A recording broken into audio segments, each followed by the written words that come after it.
Olá, tudo bem? Estamos aqui em mais uma live.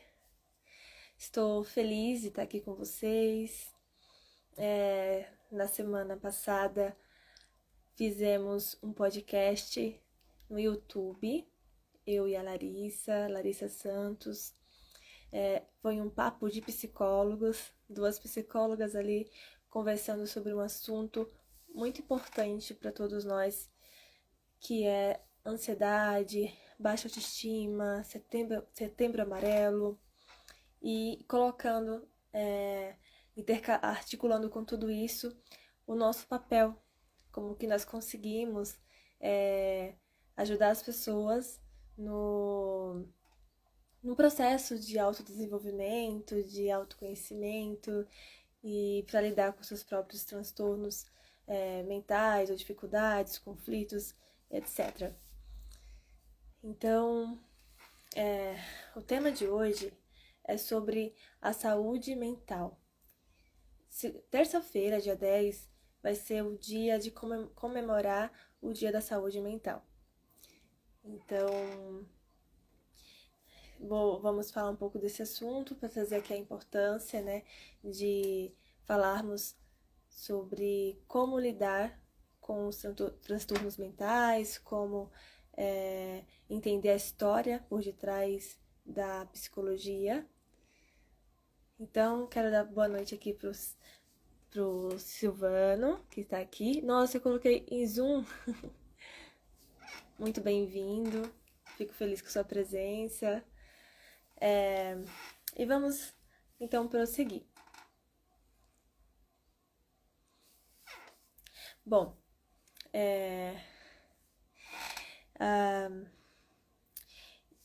nem todo mundo sabe que a saúde mental tem uma história. A psicologia é um campo do conhecimento muito novo. E a percepção que as pessoas têm os transtornos mentais, as questões psicológicas mudaram muito em diferentes épocas da história da humanidade, né? Considerando da antiguidade até aqui. Então, existe uma série de estigmas, preconceitos por detrás da visão sobre a saúde mental, que ainda sustenta o distanciamento de pessoas de aparelhos, né, de cuidado que ajudariam elas a lidar com elas mesmas e viver em sociedade, trabalho e convívio familiar e etc, né? Então, começo aqui pensando que na antiguidade, na Grécia Antiga, a saúde mental, né, vamos falar como Foucault aborda em seu livro A Loucura, né, como era considerada todos os transtornos mentais, né, era vista como algo divino. Naquela época não era assim que se via como algo negativo, como eu vou mostrar no decorrer do tempo que foi acontecendo. Inicialmente era as pessoas que tinham comportamentos e percepções diferentes sobre a vida e sobre o mundo, sobre elas mesmas, eram vistas como pessoas com proximidade com o divino, né? Então essas pessoas eram tidas como especiais. Mas com se passar do tempo, na Idade Média, por exemplo, que já foi, né, um pouco à frente, essa visão foi totalmente distorcida, assim, e as pessoas passaram a olhar os transtornos mentais, as pessoas que eram acometidas de sofrimento psíquico, né, comportamentos considerados desviantes para a sociedade da época, como pessoas possuidoras de demônios, pessoas pecadoras, como se a questão delas ali tivesse a ver com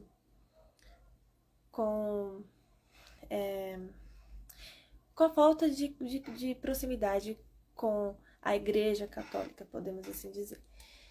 Então, ali que começou a ter os primeiros cuidados, pensando dentro de um cuidado religioso, né? E foi se passando o tempo, né? E chegamos na Idade Moderna, em que começaram a se criar alguns conceitos ali, em que associou a loucura, né? Os transtornos mentais, a desrazão, a falta de razão, né? É, então, já se começaram a pensar em buscar formas empíricas de estudar as doenças, né? As doenças mentais, mas ainda ficou limitado ali naquele campo e no saber daquela época, né? Se segue mais tempos, né? E o que acontece? Com todas essas revoluções, haviam-se promessas de que vamos começar a cuidar das pessoas que estão doentes, que precisam de atenção psicológica, mas a visão deles era muito limitadas ainda e as atitudes de cuidado eram sempre segregadoras, era sempre de isolar o indivíduo, o portador de uma doença psíquica, de uma patologia, como é dito hoje, do resto da sociedade. Então, não havia um cuidado real, né? E aí a gente vai chegando na idade contemporânea, em que começa, assim, a ter, por exemplo, uma reforma psiquiátrica, em que o Felipe Pinel, por exemplo, já começa a dar uma ideia de que é necessário mudar a forma de tratar a saúde mental, então de começar a ajudar as pessoas a sim terem um cuidado humanizado, porque realmente o cuidado que se havia com as pessoas antes não era cuidado, era, na verdade, negligência e violência, né? E a ideia dele até que é boa, mas pela falta de estrutura, né, no geral, assim, as pessoas não estavam preparadas, não tinham médicos suficientes, então acaba que o resultado ainda é muito, muito catastrófico. Começou a se existir os hospitais psiquiátricos, os asilos psiquiátricos, né, tipo o manicômio, mas ele fugiu totalmente da ideia inicial do psiquiatra Pinel.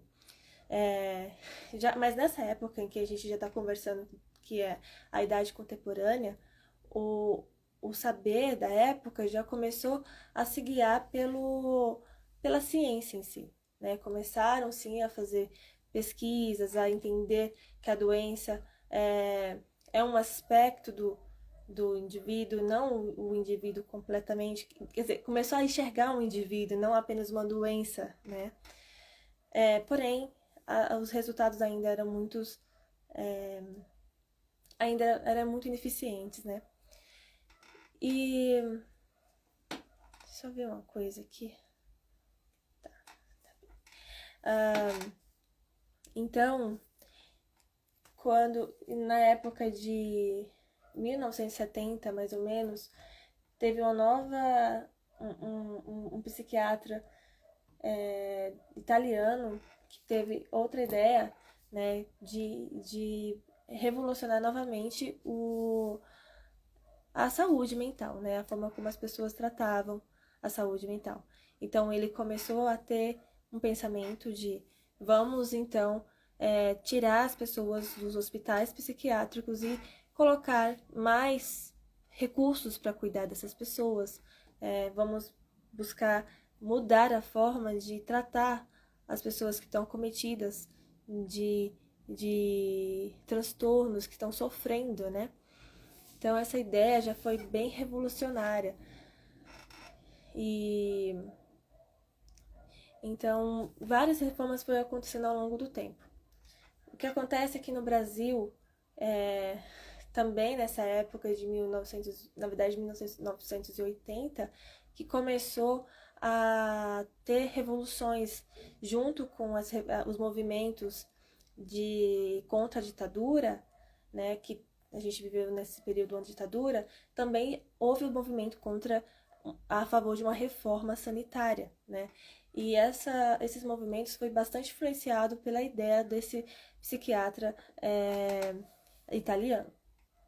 Então, o que se era pedido é que houvesse uma mudança na forma de tratar as pessoas que estavam doentes. Até porque, pensando um pouco mais no Brasil, né? Em 1841, por exemplo, foi feito o primeiro hospital psiquiátrico no Brasil. Antes disso, as pessoas que tinham, né, transtornos mentais diversos, elas eram simplesmente negligenciadas e ficavam marginalizadas nas ruas, sem nenhum cuidado, né? E não só pessoas, né, que tinham transtornos psiquiátricos. Na verdade, eu vou falando aqui no decorrer dessa linha do tempo, que mais pessoas pobres, pessoas que passaram violências, por exemplo, garotas estupradas, que a família não aceitava, né? Ou diversos tipos de situações em que colocava o indivíduo num lugar em que a sociedade achava como indevida, caía nesse lugar, desse aglomerado de pessoas que deviam ser evitadas, afastadas e segregadas, né? Então, era assim, havia uma negligência e afastar dessas pessoas até uma certa época. E aí, em 1841, tem esse primeiro hospital que é construído, mas a lógica dele é completamente desumana, ainda assim, né? É um lugar para se colocar as pessoas e mantê-las ali, presas, né? Então as pessoas eram amarradas, camisa de forças, é uma situação assim bem assustadora. Mas a gente consegue ver, por exemplo, que a situação pode piorar muito mais em 1993, que em Minas Gerais, em Barbacena, a cidade mais ou menos tem esse nome, eram levadas pessoas, diversas pessoas, para ficarem lá segregadas. Então, era um asilo, né, que deveria, no máximo, receber 200 pessoas, né, um hospital psiquiátrico, um manicômio, que deveria receber 200 pessoas e que, na verdade, era superlotado, extremamente superlotado, recebendo 5.000 pessoas. Um local que não caberia nem 500 pessoas, ter que suportar aí 5.000 pessoas. E nessa época, várias pessoas de diversos lugares do Brasil eram levadas para lá. E havia caminhões de pessoas em que iam nessa situação para ficar nesse hospital.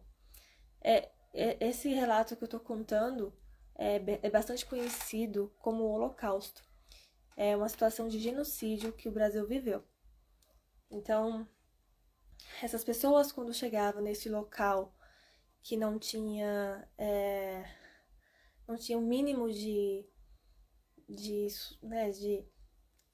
do básico ali para sobreviver, ainda passava por situações de violência, tortura, né?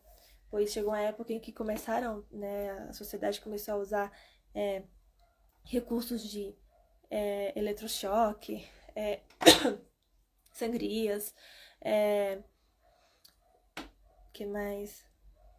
Medicamentos, mas usar medicamentos, né, passaram a usar medicamentos, mas em dosagens altas, para dopar mesmo, né? Tanto que essa é uma das questões que a gente hoje ainda trabalha muito. Cuidado com a dosagem dos medicamentos. Os medicamentos são muito importantes para as pessoas poderem ter um nível de saúde mais adequado, né? Conseguir acalmar assim, né, uma forma de falar, mas conseguir equilibrar ali o nível de transmissão neurológica, os neurotransmissores, o nível de hormônios, é uma forma de tentar equilibrar a nossa fisiologia, né, o nosso psicológico de forma orgânica, para diminuir a crise que o indivíduo vinha a ter. e não para torná-lo dopado, catatônico. Então, muitas pessoas entrando nesse lugar de não tenho emoção, não tenho pensamento, ele fica ali dentro de um vazio, né? Então, acontecia muito isso e é uma situação que a gente deve evitar hoje, porque é sutil, né? É fácil de acontecer isso. Logo, pensando assim que se você tá com uma pessoa, no caso, uma pessoa com esquizofrenia, que tem um comportamento agressivo quando está em crise, se a família entende que essa pessoa ficar quieta, parada, sem ter aquele comportamento é algo mais desejado, pode ser que não se note que aquela pessoa já não está mais nem ali, que aquela pessoa já está em um estado catatônico, né? É importante a gente entender que as pessoas entram em crises quando elas estão em alguns momentos ali de acordo com o transtorno delas, mas que aquilo não é 100% do tempo. As pessoas têm crises, mas elas se acalmam e elas têm um outro estado de ser. E mesmo que as pessoas tenham estados de ser, às vezes pela forma, a estrutura psíquica dela ser diferente, bem diferente do seu ou do restante das pessoas, ainda assim ela consegue conviver em sociedade e ela tem o direito de poder viver, ser ela, né? Então, voltando lá para esse histórico da linha do tempo que eu estou fazendo, no Holocausto, as pessoas passavam por torturas diversas, mas como era muita gente, uma banalização muito grande, um descaso muito grande, assim, diversos tipos de violências acabavam acontecendo, não era só o que eu tô falando, né? Por exemplo, haviam estupros, né? Muitas pessoas passavam as próprias fezes no corpo para afastar outras pessoas de perto de si. O nível de coisas que aconteceu ali, a gente estudando, se equipara ao próprio, a própria coisa que aconteceu, né? A própria violência que aconteceu com os judeus, né? As pessoas eram levadas para os centros de concentrações, por exemplo. As pessoas aqui no Brasil eram levadas para esse lugar, lá elas eram abandonadas até a morte delas, porque 16 pessoas morriam por dia por causa daquela condição, né? E mais de 60 mil pessoas morreram. Hoje, né, a última notícia que eu consegui ver, né, estudando um pouquinho para trazer aqui para vocês, deve ter umas 200 pessoas que ainda estão vivas hoje, mas essas pessoas, elas não tiveram a sua saúde preservada, né? Assim, os traumas, as consequências foram muito graves. Então,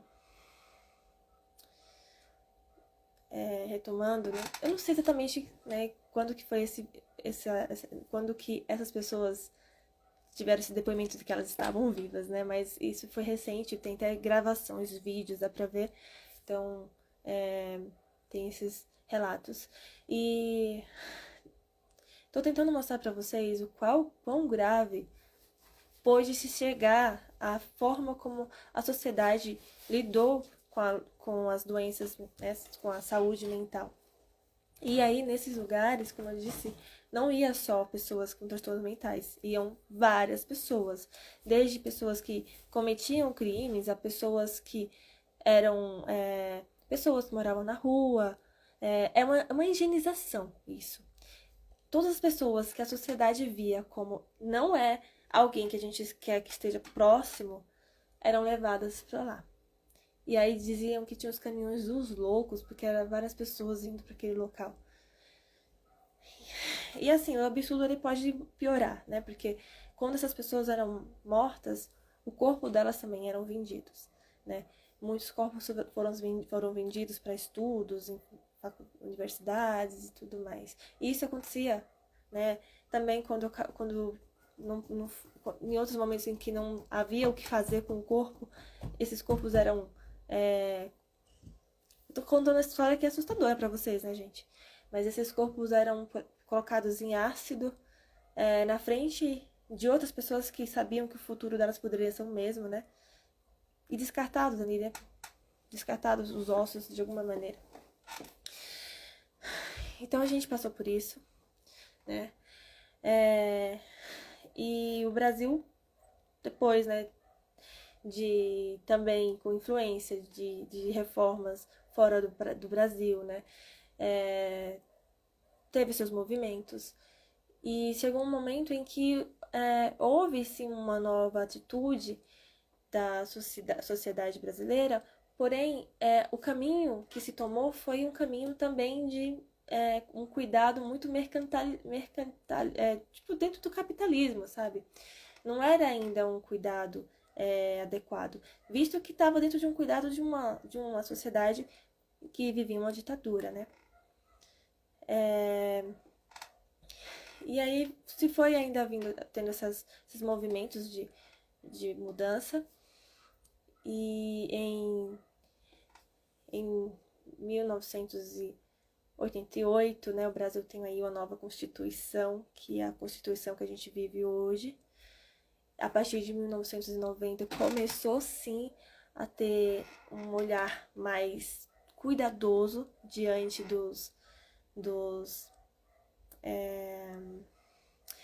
diante dessa situação, desse fenômeno. As pessoas, os profissionais de saúde começaram a falar muito mais de vamos olhar para o direito, né, do sujeito em sofrimento, né, do sujeito com transtorno.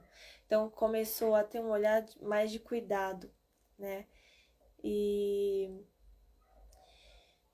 aí também, né, com essa nova Constituição brasileira, toda essa mudança, houve o início do SUS, que é o Sistema Único de Saúde, que é uma grande conquista para todos nós. Que foi uma conquista de muita luta, né?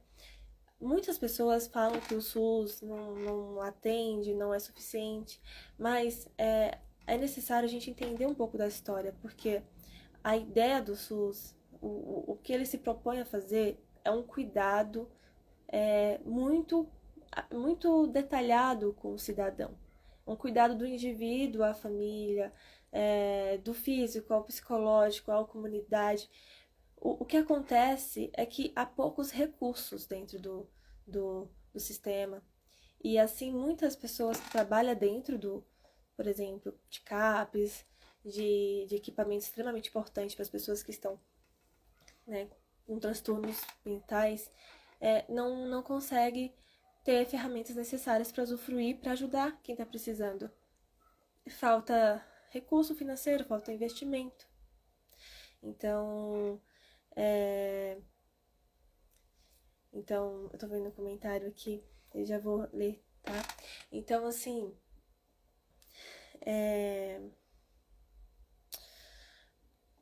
a ideia do SUS, gente, eu preciso que vocês pesquisem, vejam, é incrível, a gente precisa acreditar nisso, porque como tem essa falta de investimento, quem recebe cuidado tem uma visão negativa, né? Mas a verdade é uma autossabotação, existe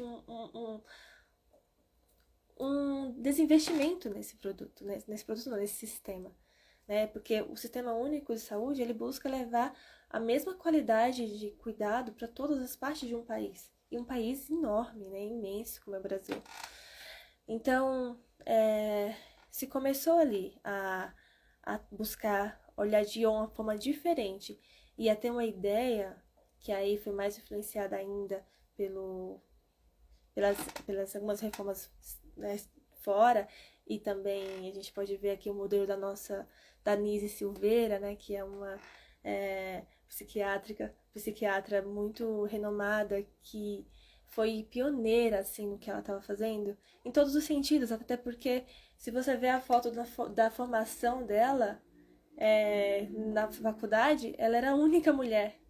Então, ela já entra, já assim, com uma potência enorme.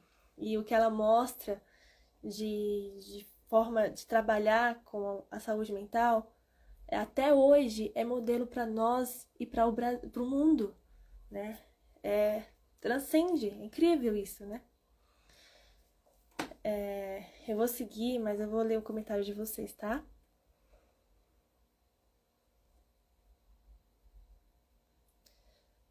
Boa noite, boa noite. Thaís, assunto muito importante para se refletir nos dias de hoje. Verdade, Tatá, obrigada. aula. Obrigada, Pamela. Ouvindo tudo isso, é tão difícil acreditar que tudo isso aconteceu de verdade.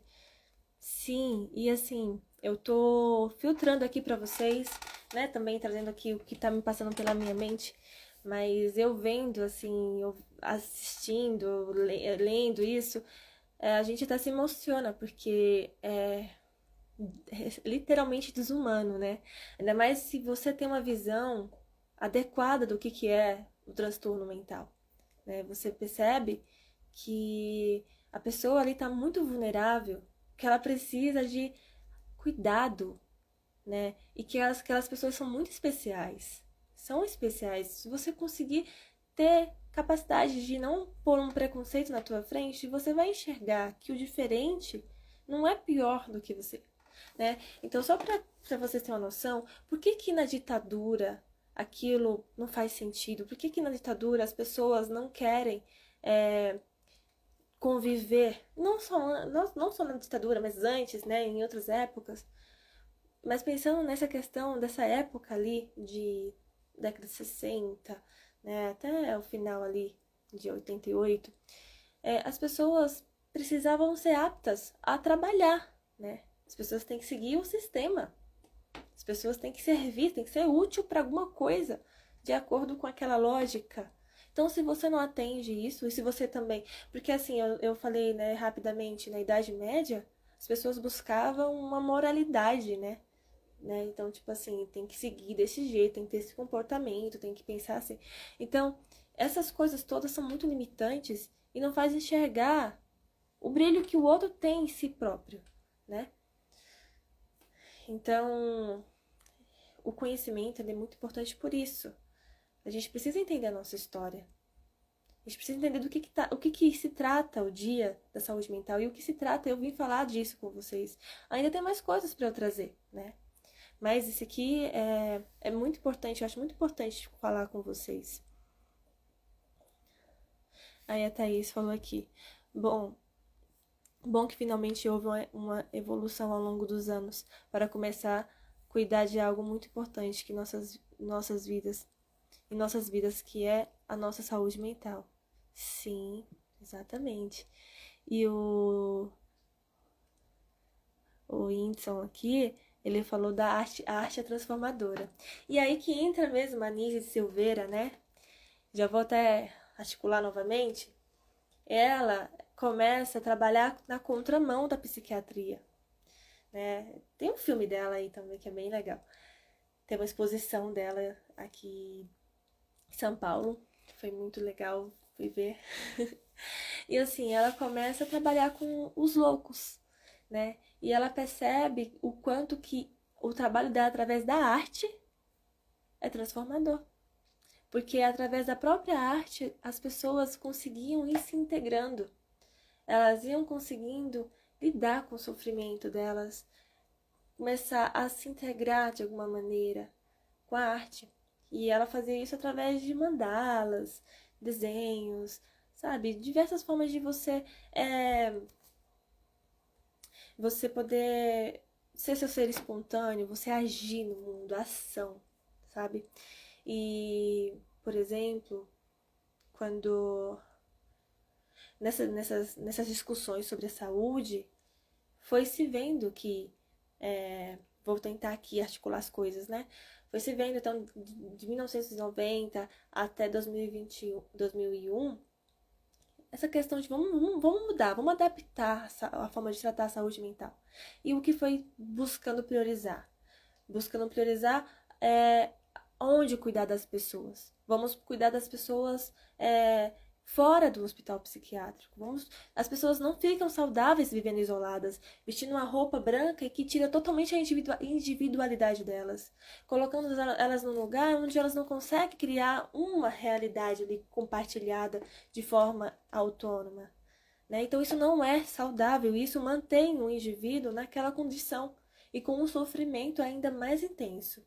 Ou então sobre dosagens de remédios altos em que o tornam catatônico ou incapaz de sentir as próprias emoções. Então, a ideia quais foram, né? Vamos criar uma rede de apoio muito maior, mais ampla e integrada.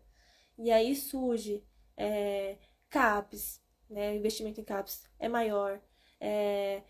Hospital dia, onde as pessoas podem ir lá, ter uma crise, elas vão ser cuidadas, mas aí elas vão ver para onde vai ser avaliado, para onde devem ser encaminhadas e buscar, tentar fazer um cuidado ali naquele momento pontual, mas que depois elas possam voltar para casa delas, com toda a instrução necessária para a família cuidar. Porque é uma forma de integrar essa pessoa à própria família, de integrar as pessoas à vida delas. Né? Hoje existem também residências terapêuticas, que são locais com qualidade, com convívio entre pessoas, que é totalmente diferente de situações em que as pessoas estavam, né? Em manicômios. Também o centro de convivência é muito importante. E a gente vai tirar essas ideias aí da NISE, né? O centro de convivência, o centro de lazer, onde você vai criar alguma coisa, atividades artesanais é muito importante, né? Porque você vai desenvolvendo habilidades de se comunicar, de estar com o outro, de você com você mesmo. Tem um profissional ali olhando para você, tem um psiquiatra ali também, né? Por exemplo, o CAPS. E poder participar de todo o equipamento do SUS também, que é a saúde, né? Do postinho de saúde, né? Como é que fala? Toda essa atenção, tipo, necessária, toda, né? Então, tem vários equipamentos para se ajudar todo mundo, toda a comunidade e também para as pessoas com transtornos mentais, né? E aí foi se investindo nisso, nos locais, nos recursos, equipamentos e nos direitos das pessoas com transtornos mentais. Porque não se viam as pessoas, se viam os transtornos. A sociedade estava preocupada em se livrar das pessoas que são diferentes, os desviantes, né? E agora não. Agora a gente tem que ver que estamos em sociedade e nós temos o dever de cuidar de forma ética e em questão de direito uns dos outros, né? Então, assim, vamos garantir o direito das pessoas que têm transtornos mentais, que é direito à saúde, à educação, a lazer, à liberdade, à autonomia, a lazer, a tudo que elas precisam, entende?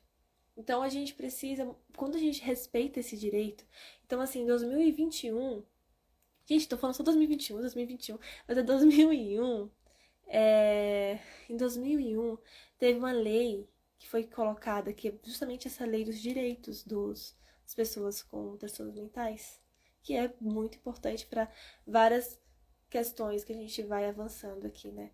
Então, a gente vive hoje um momento ainda de muita necessidade de conscientização, de as pessoas entenderem que a luta antimanicomial é extremamente importante e ela significa tudo isso que eu falei e muito mais. Significa que a gente não pode deixar a falta do saber e os nossos preconceitos fazerem tanto mal às pessoas que precisam de cuidado. E permite que a gente, essa conscientização, consiga levar quem precisa o cuidado efetivo e necessário para uma vida mais saudável para essas pessoas e para a sociedade. Então, o intuito é cada vez mais a gente ampliar essa forma de cuidado para que seja menos necessário residências, hospitais de internação, né, psiquiátricos por mais tempo. Inclusive, assim, no Holocausto, as pessoas que foram resgatadas, elas nem tinham mais contato com a família, elas nem conseguiam mais se reinserir com a família, se reintegrar com a família. Então, o mínimo que a gente tem é reintegrar as pessoas com a sociedade, com o convívio com uma comunidade, né? E aí eu tô nesse ponto de falar da história, né? Vou ler aqui mais um pouquinho. Pena que ainda existe uns preconceitos quando se fala sobre ter doenças mentais, para outras pessoas que simplesmente rotula em frescura ou falta de Deus. É bem importante isso, Thaís. Eu vou trazer esse ponto aqui com você também, com vocês, na verdade, né? Que a gente precisa realmente saber o que é mito aqui, né? Já vou até adiantar essa parte. Que existe muitas percepções aí que só atrapalha mais ainda o cuidado eficiente, né? As pessoas dizem que nesse sentido que a Thaís citou, que as pessoas que estão com comportamentos de isolamento ou comportamentos considerados, né, desviantes, assim, no sentido... tem vários tipos de formas de você manifestar, né? Então tem diversos transtornos, mas vamos pensar então num transtorno em que as pessoas estão com depressão, pessoas com transtorno de humor, né, de depressão. Aí a pessoa não quer sair de casa, não consegue tomar, né, uma ação para ir para o trabalho, algo assim. Vão dizer que a pessoa está preguiçosa, que é porque ela não quer, entende? É um preconceito isso. Que não é, gente, não está nem perto disso. É uma questão que se torna, para o indivíduo, essas alterações de movimento com o corpo, com o ir e vir, chega em um nível orgânico, né? E, psicologicamente, precisa de muita atenção, de entender qual é a dinâmica ali que está levando aquele comportamento e aquela forma de ver e sentir a vida e a si mesmo, né? As pessoas dizem que não tem cura, tratamentos não tem cura, não serve para nada. E isso não é verdade, tanto que a gente fala assim, quanto mais rápido você procurar ajuda, quanto mais rápido você perceber a importância disso e iniciar um tratamento, mais rápido você vai ter um resultado, mais rápido você vai ter um acolhimento necessário e uma atenção necessária, né? E isso vai mudar, sim, a sua forma de viver a sua vida, né? As pessoas têm muito um comportamento de, de olhar de forma preconceituosa, né, com esses estigmas, marginalização. Isso é muito negativo.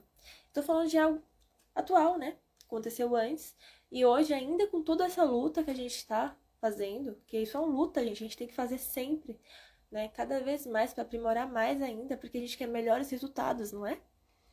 Então, assim, mesmo assim, as pessoas ainda isolam muito umas às outras. Isola, exclui, né? Segrega. E isso é uma das coisas mais negativas que a gente pode fazer. Porque, como eu falei, a diferença existe entre todos nós. E algumas pessoas não vão entrar na lógica do capitalismo mesmo, não vai ver o mundo dessa forma. E outras pessoas, por exemplo, transtornos em que as pessoas estão dentro da lógica do capitalismo, na forma de falar, se expressar e agir não, né? Agir às vezes é aí que pode ter uma certa quebra. Às vezes a pessoa, a bipolaridade, por exemplo, né? Uma pessoa bipolar sofre muito, às vezes, pelo próprio sintoma, porque ela, muitas vezes, ela tá bem, de repente ela sabe que tem uma oscilação grande, e aí ela não consegue mais colocar em prática aquilo que ela estava pensando, ou então ela estava em uma fase de mania, e ela começou a fazer um monte de coisa que depois ela volta, baixa um pouco o nível de humor, e ela percebe que, nossa, eu fiz coisa demais, não devia ter feito aquilo. Essa mudança, essa oscilação que não tem um equilíbrio, causa muito sofrimento para a pessoa. E essa pessoa, tendo um atendimento psiquiátrico e um psicólogo, vai ter uma outra qualidade de vida. Mas ainda assim, pensando que essa pessoa está convivendo com outras pessoas, quem está ao redor, se não sabe ainda que ela tem esse transtorno, ainda é mais complexo ainda a situação, ela se torna muito mais desafiadora. Pode começar a julgar, né? Pode começar a pensar que, oxe, essa pessoa é de lua, ou então, nem vou mais chamar Zezinho pra sair comigo, porque ele normalmente fala que vai e depois não vai, não sai com a gente, depois a gente dá mão. Ou então porque ele tava rindo pra mim e agora tá com essa cara feia, né? Então, assim, a pessoa vai se afastando, né? Essas pessoas vão deixando a outra ali de lado. E quem tá com aquele transtorno acaba se isolando mais, começa a pensar, tá vendo? Ninguém me entende, eu não consigo me adaptar, tem algo errado comigo. É... E essa pessoa, ficando nessa visão, ela nem percebe que tá tudo bem. Eu entendo que você tem esse problema. Se você conseguir se entender dessa maneira que eu tô falando, é importante. Então, assim, eu entendo que você tem essa questão, eu entendo que não é fácil, eu entendo que você está trabalhando com isso e você quer mudar isso, e você tem o direito de melhorar cada vez mais. Mas você não é só isso, você é muito mais do que isso. Você é Zezinho, sabe? E Zezinho gosta disso, Zezinho é essa pessoa, tem esse coração, tem essa forma de pensar, né? Então, você merece que alguém te conheça e que possa te entender nesses momentos. De repente, vale a pena você se abrir e falar o que está acontecendo para as pessoas poderem saber lidar melhor com você, né? Mas assim, vocês entendem que a forma como nós, sociedade, lida com as pessoas com transtornos mentais influencia, a forma como a gente lida influencia na forma como a própria pessoa vai encarar, né? E aí aqui eu tenho um papel de falar, mesmo que você esteja num momento, numa fase em que você está passando por muito preconceito, muita exclusão, vai ter um local, ainda mais pensando nesse SUS, pensando em psicólogos, em psiquiatras, vai ter um local em que vai ter alguém que poderá te entender melhor e poder iniciar um tratamento mais adequado para você, que te ajude. E que te ajude a viver nesse mundo mesmo com essas oscilações.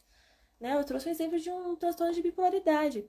Então, assim, uma dessas questões, né, uma frase aqui importante, é as pessoas não quererem buscar ajuda porque elas não querem se sentir loucas. Eu não quero me sentir louca, eu não quero. Se eu for, eu tô batendo o martelo que eu sou louca.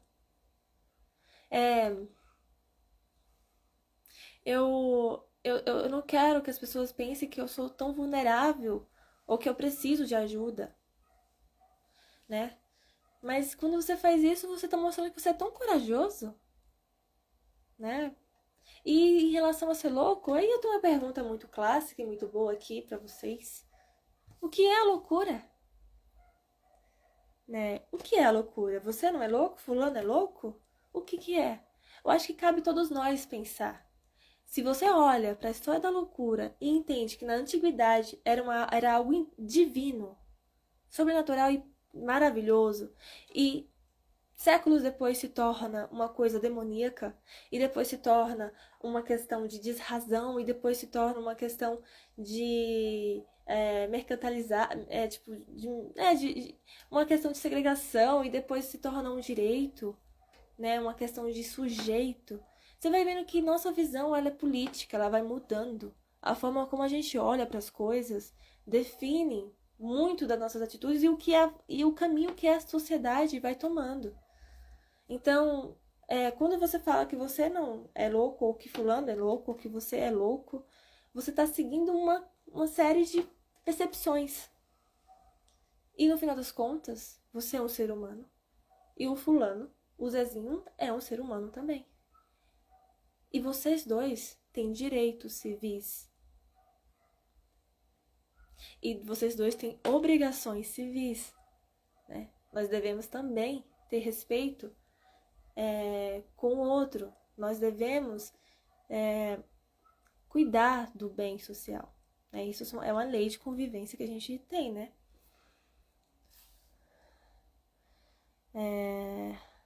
Precisamos de acolhimentos. Isso mesmo, o acolhimento, ele também é extremamente acolhedor. O Whindersson tá falando, é acolhedor e ele tem benefícios imediatos, né? As pessoas muitas vezes estão num sofrimento imenso, mas o fato de ter um acolhimento ali, acolhimento às vezes é um abraço, às vezes é uma escuta, às vezes é um olhar, é uma preocupação, é uma companhia, é um passeio, é muita coisa. Mas o que eu quero dizer também é que acolhimento não precisa ser você resolver o problema do outro, tá? ou julgar o outro, que aí não é nem acolhimento, mas às vezes as pessoas confundem, né? Que elas têm o que é certo para elas e querem impor no outro o que é certo para elas, dos outros também. Mas assim, o acolhimento, ele tem um caráter de intervenção, de cuidado ali muito potente. E todos nós temos essa capacidade de passar para o outro e principalmente de nos acolher, né? Vamos aprender a nos acolher, tá bom? Ter paciência com o nosso processo, paciência com nossas falhas.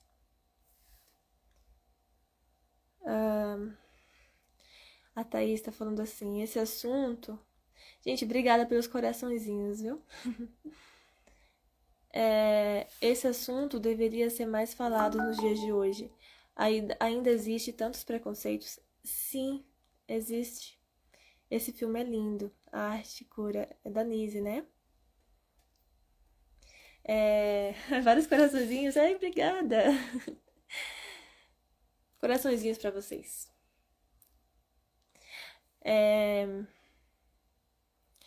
Deixa eu ver aqui, gente. O David tá falando. Essa pandemia afetou 100% das pessoas de uma forma ou outra.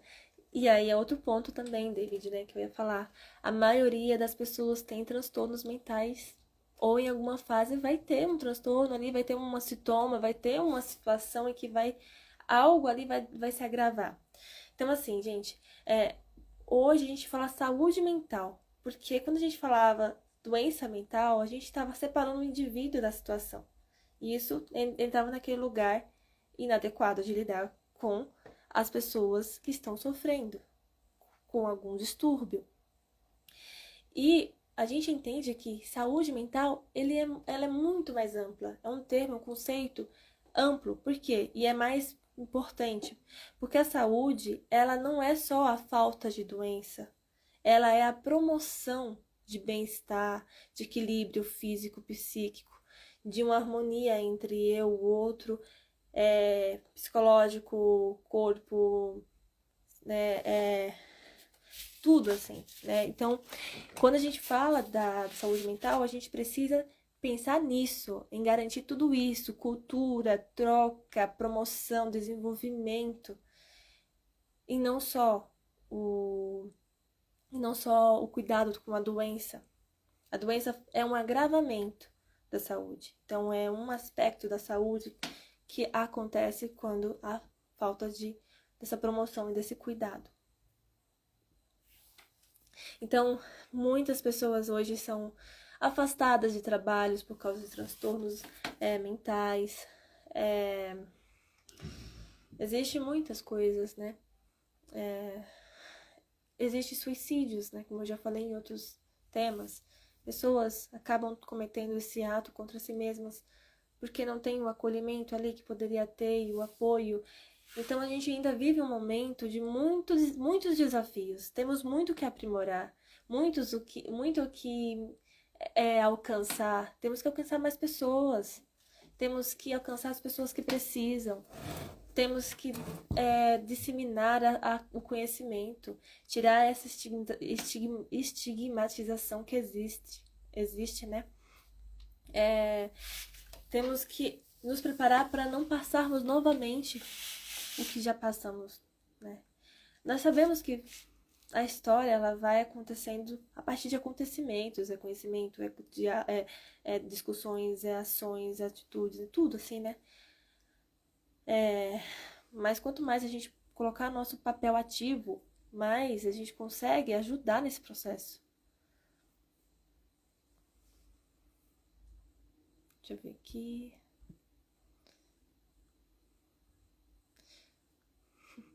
O Whindersson falou aqui, obrigada pela sua fala tão importante.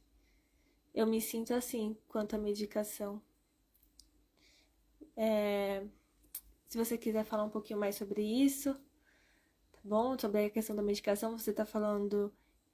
que provavelmente vocês vão falando em algum momento, né? Que aí quando eu vou ver, ou quando chega pra mim, já passou. Né? Que teve uma hora que eu falei que se você usa a medicação de forma correta, ela vai te ajudar no momento correto, da forma correta, com a indicação de um profissional, né? Vai te ajudar.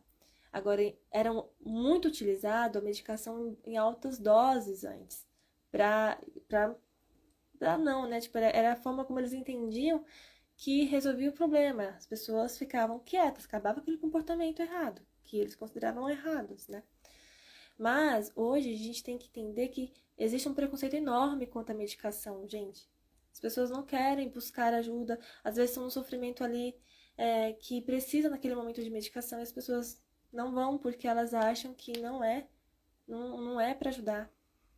Então, assim, as pessoas precisam de todo o cuidado necessário. Não é só a medicação que a pessoa precisa. Ela precisa de lazer, cuidado. Ela precisa de psicoterapia. Psicoterapia é incrível, é importante demais. Ela precisa de convivência também com os outros, uns com os outros, né? Eu acho que a gente precisa de conhecimento também, muito conhecimento. O Jean colocou aqui a aluna extrema Tainá Milane. O David marcou alguém aqui. Essa ela entrou. O Wilson respondeu aqui. Falei no sentido de me sentir menor, porque preciso de medicação para ser funcional na sociedade. Muito obrigada pelo seu depoimento, viu? Muito obrigada mesmo, porque você está representando inúmeras pessoas aqui. E eu quero dizer assim, eu acho que é uma das coisas que eu acabo falando até com pacientes meus, né? Que você tá utilizando desse recurso hoje porque ele vai te trazer um bem necessário. Você está fazendo isso porque você está cuidando de você. Se você tem um machucado na pele, no corpo, você vai se medicar, você vai cuidar para aquilo sarar de uma forma correta. E no emocional é a mesma coisa. Se você não precisar, você não vai precisar tomar. Se chegar um momento que, de repente, você nem precisa mais tomar o remédio porque você já tá ok, tudo bem. Mas se você precisa tomar pelo tempo que for necessário para você ter o equilíbrio, a saúde que você busca, tá tudo bem, né? Que bom que existe esse cuidado. O que as pessoas vão pensar, vão falar, eu sei que você vai ter que ter uma construção ali, um empoderamento, né? Vai ter que entender que inclusive entender que não é só você, várias pessoas estão passando por transtornos mentais e infelizmente nem todas têm esse conhecimento de saber que existe como ser cuidado, ter um tratamento efetivo ali. Com certeza você vai poder ver o efeito. Obrigada pelos coraçõezinhos. Você vai ver o efeito de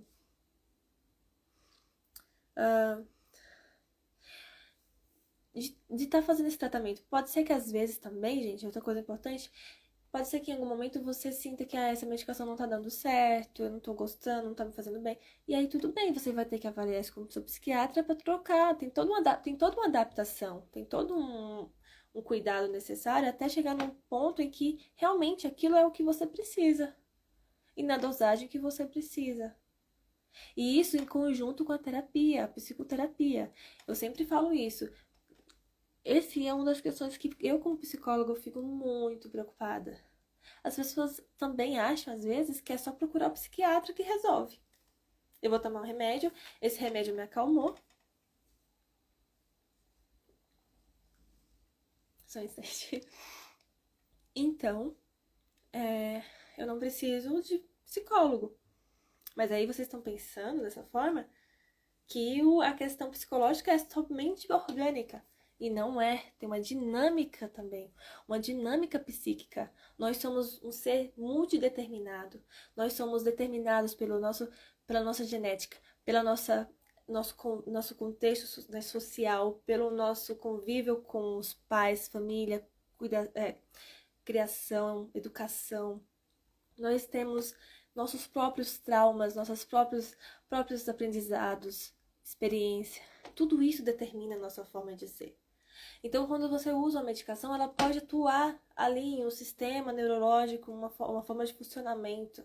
Mas ela não vai trabalhar a dinâmica que é o teu pensar, é o teu ser eu. É quem eu sou, o que eu quero, o que eu sinto, o que eu vou fazer com o que eu sinto. Isso é na terapia que você vai fazer. E aí, você vai ver que às vezes, nossa, uma conversa me fez tão bem. E aí eu fui entendendo um pouco mais sobre mim, eu fui trabalhando, e eu cheguei em um ponto em que tal comportamento e sintoma nem estava mais surgindo da mesma maneira, ou então até se extinguiu. Gente, existe tratamento. Várias pessoas falam, olha, em 2 meses senti isso, 6 meses vi uma melhor mudança, em um ano fiquei melhor ainda. Porque existe. Os problemas da vida não param, não cessam, porque a vida é uma sucessão de acontecimentos. Mas você vai se fortalecendo durante a sua vida. E se você tem o cuidado adequado, você vai. é, você tem até aquele privilégio, que infelizmente ainda é privilégio, porque deveria ser para todos. Deveria todo mundo ter, de ter alguém ali que tá realmente dedicado a pensar na tua saúde mental, um profissional. É muito bom ter essa pessoa ali que realmente tá sendo ética com você, que tá realmente olhando para aquela questão que você tem muita dificuldade de olhar junto com você. Você tem aquele espaço ali. E aquele espaço é seu, né? E ali você é o protagonista. E você vai aprendendo cada vez mais você a se entender, a se olhar, a se conhecer. Thaís falou aqui. Obrigada por abordar sobre esse tema tão importante que ainda precisa de muita voz. Muita voz, realmente. É nosso papel, gente, de tentar conhecer e passar esse conhecimento. Isso transforma as vidas das pessoas, né? Se a gente desmentir esses mitos, se a gente passar o conhecimento correto, que olha, gente, é importante a saúde mental. Olha a conquista que nós temos. Em 1990 houve um grande avanço. É novinha, novinha essas novas atitudes. Então a gente precisa se unir para isso se tornar mais forte ainda. E a gente precisa entender que tá tudo bem procurar ajuda. Eu vou procurar ajuda, eu tenho tal transtorno, sim, sinto isso, eu passo por isso. Eu trabalho essa questão em mim. Eu não sou menos importante porque eu tô tomando remédio, não. Eu não tenho um problema em ser humano por isso. Eu tô fazendo tratamento. Porque eu quero ter um resultado X ou Y na minha vida. Vou ver aqui se tem mais alguma coisa que eu quero trazer pra vocês, porque eu já vou começar a caminhar para uma finalização, tá bem?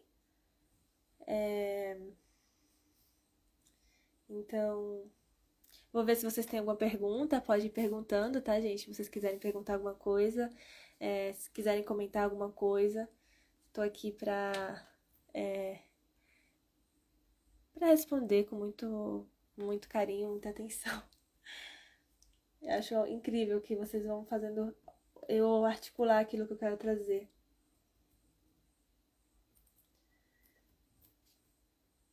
Ficou alguma dúvida ou alguma coisa foi importante pra vocês dessa informação que eu trouxe?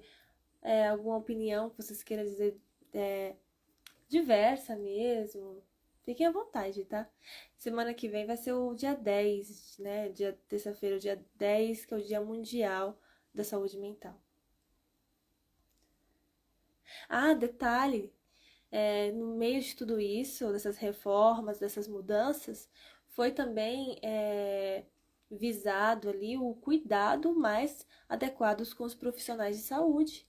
Que as pessoas que trabalhavam na saúde com portadores de transtornos mentais trabalhavam em ambientes insalubres, em condições inadequadas. Até hoje ainda existe isso, essa falta de recursos necessários, de, de investimento nesses profissionais. E são pessoas que estudam tanto, pessoas tão dedicadas, pessoas que estão procurando o bem-estar do outro, né?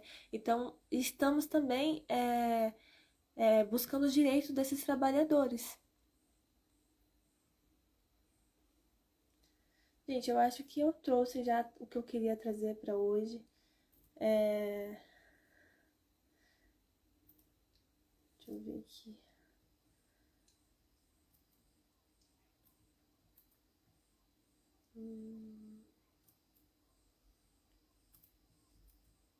É isso mesmo. Então, é importante vocês também aprenderem a identificar, buscarem, perceberem em vocês se vocês precisam desse cuidado, né? Tipo, será que não valeria a pena eu ter um cuidado com um profissional? Será que essa questão minha aqui não é algo que precise de uma atenção? esquecer esse lugar ou não olhar dessa maneira preconceituosa consigo mesmo, de eu não posso estar num lugar de cuidado, de atenção psicológica, porque eu vou estar dentro daquela caixinha lá dos loucos, dos fracos. Não é nada disso. Não é nada disso. Essa visão é uma visão errônea e muito prejudicial. Então, procura assim teu atendimento, que você vai ver que vai fazer muita diferença na sua vida. Procura psicoterapia, procura cuidar de cada coisinha sua, procura fazer um lazer, tirar um momento com você e alguém que você gosta. Faz isso, vai fazer muito bem pra você, tá? Vamos celebrar essa data com essas atitudes de autocuidado, mostrando isso na experiência para outras pessoas. Vamos ser motivo de incentivo, de inspiração. Tenho certeza que você é muito importante e você, as suas atitudes, plantarão coisas muito incríveis. Eu agradeço muito por vocês estarem aqui, viu? O Marcelo falou aqui. Tainá, sempre corajosa e determinada, abordando temas difíceis e importantes. Muito obrigada, Marcelo. E você sempre participando também, né? A Thaís também sempre participando. Já quero a próxima live, a Thaís disse, com a carinha sorrindo. O Marcelo mandou coraçãozinho, estrela, girassol. É bem o que eu gosto de usar também, hein? O Silvano é uma pessoa muito especial também. Tá aqui desde o começo da live. Ele falou aqui: muitas vezes nos vemos olhando para si mesmo e não nos reconhecermos mais, onde a insegurança, o medo faz a gente cada vez mais nos isolar das pessoas. A ajuda de um profissional é importante. Sim, é mesmo? Muito importante. Parabéns, sucesso. O Silvano é uma pessoa que tem propriedade no que está falando, né? Procurou ajuda, e eu sei que fez toda a diferença. E parabéns pela sua coragem, pela sua atitude, viu? Você é uma inspiração, tá, Silvano? Fico muito feliz mesmo.